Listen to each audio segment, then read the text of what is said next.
안녕하세요. 저는 아이들은 작은 인간이죠의 발표를 맡은 이신혜입니다. 저희 조는 각종 미디어 콘텐츠 속에 등장하는 아동성 고정관념 인식을 개선하기 위한 프로젝트를 진행했습니다. 저희의 주제 선정 이유와 현 실태를 밝히고 이를 해결하기 위해 설정한 프로젝트 목표, 진행 과정과 결과의 순으로 말씀드리겠습니다. 저희가 미디어 콘텐츠 속 아동성 고정관념 인식 개선을 주제로 정하게 된 이유는 아직까지 우리 사회에서 성 고정관념이 만연해 있기 때문입니다. 저희 조가 조사한 현 실태를 여러 가지 매체별로 소개해 드리겠습니다. 애니메이션과 유튜브에서 나타나는 가장 큰 문제점은 고정적인 성 역할에 대한 표현, 꾸밈 노동을 주제로 한 콘텐츠, 남성 편향적인 등장인물의 성비였습니다. 유명한 어린이 콘텐츠 회사인 핑크퐁에서 낸 동요 자동차 가족에서는 아빠는 힘든 모습으로 일하고 엄마는 한껏 꾸미고 수영장에 가는 모습을 보여주었고, 유치원 초등학생들에게 인기 있는 유튜버 헤이진이는 어린이 화장품 리뷰 및 메이크업 영상을 주로 올리며 애니메이션의 주인공은 대부분 남자라는 문제점을 발견할 수 있었습니다. 이는 게임, 영화, 동화책에서도 크게 다르지 않은데요. 게임 캐릭터 중 여성은 대부분 무능력하고 늘 구해주어야 하는 존재로 등장하며 드레스를 입고 있습니다. 또한 변신하는 과정에서도 특정 신체가 부각되는 등 성적 대상화된 콘텐츠를 접하고 있습니다. 충격적이게도 이는 비단 온라인 콘텐츠에서만 해당하는 것은 아니었습니다.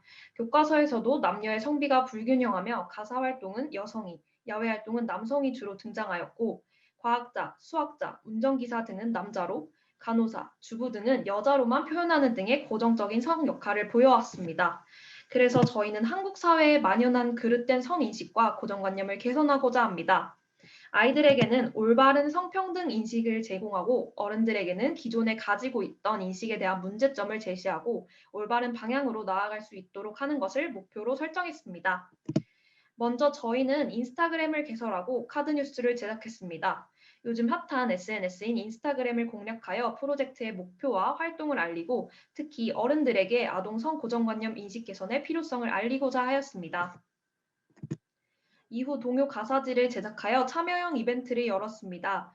기존 유명한 동요인 어른이 되면의 원래 가사를 상단에 첨부하고 이 동요에 나타난 성차별적 가사를 빈칸으로 만든 부분을 하단에 첨부하였습니다. 참여자들로 하여금 기존 가사에 나타난 문제점이 무엇인지를 스스로 인지하고 잘못된 성고정관념에 벗어나 스스로 자신의 욕구에 따라 다양하게 생각해 볼 수 있는 기회를 주었습니다. 오프라인으로는 중랑숙 어린이 도서관에 공문을 보내어 직접 학부모와 아이들에게 가사지를 전달하며 프로젝트를 홍보하였고, 온라인으로는 인스타그램에 업로드하여 다이렉트 메시지로 결과를 받았습니다. 다음으로는 오디오북을 제작하였습니다. 성차별적 내용과 성고정관념이 잘 드러나는 신데렐라, 잠자는 숲속의 공주님, 선녀와 나무꾼 동화 3편을 선정하여 이야기를 재구성하였고, 직접 사파를 만들고 녹음을 하여 유튜브에 업로드하였습니다. 이에 새로운 신데렐라, 잠자는 숲속의 왕자, 선남과 나무꾼이 탄생하게 되었습니다. 신데렐라는 계모와 언니들이 괴롭히는 장면을 삭제하고 동화적 요소인 고양이가 옷을 훔쳐가는 장면으로 위기를 만들었습니다. 또한 화려한 핑크빛 드레스를 멋진 수트로 세트업하였고 잠자는 숲속의 공주는 왕자로 구하러 가는 인물은 소녀로 설정하였습니다. 마지막으로 선녀와 나무꾼 같은 경우에는 옷을 훔쳐가는 장면을 삭제하였고 다른 사람을 도와주는 모습을 보고 사랑에 빠지는 것으로 바꾸었습니다. 마지막으로 아이를 낳은 후에도 자유롭게 인간과 하늘나라를 오갈 수 있게 하였습니다. 가사지는 총 50부 정도를 배부했으며 30정 정도 온 오프라인으로 회수되었고 저희가 의도했던 것처럼 성별, 직업에 상관없이 다양한 의견을 알 수 있었습니다. 그 예시로는 6살 아이의 셰프처럼 요리하고 있을까, 엄마처럼 운전하고 있을까와 21살 대학생이 나비처럼 멋지게 날고 있을까, 사자처럼 당당하게 걷고 있을까라고 보내준 것에서 확인할 수 있었습니다. 오디오북도 유튜브에 올리는 것에 그치지 않고 늘해랑 어린이집에서 상영을 했는데요. 아이들은 재밌고 멋지다는 표현을 많이 해주었고 어린이집 선생님들께서는 나무꾼이라는 말만 듣고 당연히 남자일 것이라고 생각한 자신이 반성된다는 등의 피드백을 남겨주셨습니다. 이처럼 저희는 성공적으로 아이들과 어른들의 성고정관념 인식을 개선하고 건강한 콘텐츠 소비를 할 수 있도록 도울 수 있었고 이는 저희에게도 아주 뜻깊은 시간이 되었습니다.